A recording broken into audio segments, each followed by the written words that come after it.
আসসালামু আলাইকুম বন্ধুরা, আশা করি সবাই ভালো আছেন। আর আমার চ্যানেল থেকে জানি অনেক শুভেচ্ছা অভিনন্দন। এই যে আমাদের সেই টাইগার, তো বর্তমান বয়স হয়েছে 6 মাস। 6 মাসে তো 5-10 দিন হয়েছে।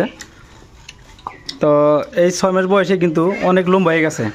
স্বাস্থ্যটা যদি ওরকম হয় না, স্বাস্থ্য হবো, তার মানে স্বাস্থ্যের একটা ভালো স্বাস্থ্য ঠিক আছে, কিন্তু একটা যে টাইগারের মতো স্বাস্থ্য কিন্তু এখন মধ্যে আসে নাই।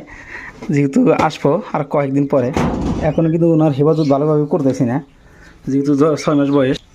তো অনেকজনই হয়তো আমাকে কন্ট্যাক্ট করছেন যে এগুলা ছাগল নাকি আমাদের গ্রাম অঞ্চলেও হয় না, বা গাছের পাতা ছাড়া অন্য কিছু খায় না, আমার যেটা মাটির মধ্যে গাছ থাকে সেই গাছগুলো খায় না।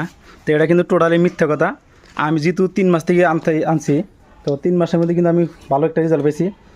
মানুষ যেটা বলছিল আমাকে আনার আগে, টোটালটাই কিন্তু মিথ্যা কথা। এই কিন্তু সব গাছই খায়, যেহেতু কোনো সময় বান্ধা থাকে না, সবসময় আমি এইরকম সাইডে দেওয়া থাকে। তো এই আমার মন্টু। তো মন্টুর স্বাস্থ্য আল্লাহ গেলে মাসাল্লাহ, একটা জায়গায় দেখাচ্ছি হারা, মানে আপনারা অবাক হয়ে যাবেন। তো জায়গায় মন্টুর কথা পরে বলি। তো এই আমার টাইগার যে আছে, অ্যাকচুয়ালি এনার নাম দিছি কিন্তু আমি টাইগার, এনার নামটা কিন্তু অ্যাকচুয়ালি টাইগার, এটা ব্রিটেল। তো এই ব্রিটেল ছাগলের কি, যেটা হয়তো আমাদের গ্রাম অঞ্চলে যেটা ঘাস থাকে সাধারণত, দেখলে হয়তো আমাদের এটা লোকাল থাকি খাসি যেটা বানাইছি আমি, এটা যেটা যেটা যেগুলো ঘাস খায় সেম একই ধরনের ঘাস কিন্তু একলগে খাওয়া দাওয়া করে, কোনো ধরনের পার্থক্য নাই। ইনি যে গাছ খাবো, এই টাইগার কিন্তু সেম গাছ খাবো। যেটা বললাম, হয়তো যেনারা হয়তো এই ধরনের উন্নত ধরনের ছাগি যেগুলো আনবার চাইতেছেন, সবাই আনবার পারেন, কোনো ধরনের সমস্যা নাই। হয়তো এক জায়গা থেকে আরেক জায়গা আনলে কি হয়তো একটু পাতলা পায়খানা হইতে পারে, লিভারের সমস্যা হইতে পারে। তার মানে আমার 2 বার যে হয়েছিল এটা আমার নিজের দোষ, তার মানে প্রচুর পরিমাণে খাওয়া দাওয়া দিয়েছিলাম, যত্ন বেশি হয়েছিল।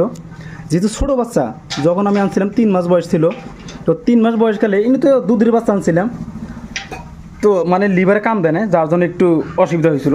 এখন একটু খাওয়া দাওয়া কম দিছি। ভাবছি যখন 1 বছর বয়স হবো, তখন কিন্তু আমি পুরো 100% পুরো যত্ন করবো আর কি। তো আপাতত যত্ন একটু কম করতেছি, মানে এরা যেটা চলে এই পর্যন্ত কিন্তু আমি খাওয়াইতেছি। তো আমার মন্টু এলো আমার মানে দেখার শোভা, এটা যেরকম দেখার শোভা তেরকম খাওয়া দাওয়াও। এক যদি দিনে 3 বার 4 বার পানি দেন, 3-4 বার কিন্তু ক্লিয়ার করে দিব, তাই না বাবু? হ্যাঁ, ইয়েস না? তো খুব মাশাল্লাহ। তা আপনাদের দোয়া আশীর্বাদে আমার কিন্তু কয়েকটা ছাগি আছে, হয়তো ফার্মই বলতে পারেন, যেহেতু আমি ফার্মই স্টার্ট করবো। এরপরে আমি আনতেছি পাকিস্তানি একটা ছাগল, যেনার 1 মিটার 1.5 মিটার পর্যন্ত কিন্তু কান লম্বা হয়। তো ওই সাইডে কিন্তু খুব শীঘ্রই আসতেছে, তো সেটাও আসলে কিন্তু আপনাদেরকে ভিডিওর মাধ্যমে দেখাবো। আর ইনি কিন্তু 100% আমার শিকার হয়ে গেছে। এনাকে যদি আমি টাইগার বলে ডাক দেই, মানে আমি যা বলি আমার মুখে সব ভাষা কিন্তু বুঝে বর্তমান 100% আমার শিকারি আমার সাথে সাথে থাকে। যখন আমি বাজারে বা স্কুলে যাই, তখন কিন্তু বাইন্দা রাখা লাগে, নাহলে রাখা যায় না, আমার পাশে পাশে যায়। তো বন্ধুরা, আজকের মতো আর ভিডিওটা বেশি লম্বা না করি, আজকে আপডেটটা এতটুকুই দিলাম। হয়তো মেলা জন্য কইছিল যে কাবু হয়ে গেছে, বাঁচবো না, হয়তো কোনো ধরনের খাবার খায় না, এটা টোটালি মিথ্যা কথা। যার জন্য আপডেটটা দিলাম আপনাদেরকে, কোনো ধরনের সমস্যা নাই, সব ধরনের ঘাস পানি খায়। তো আজকের মতো সমাপ্ত করছি, আল্লাহ হাফেজ।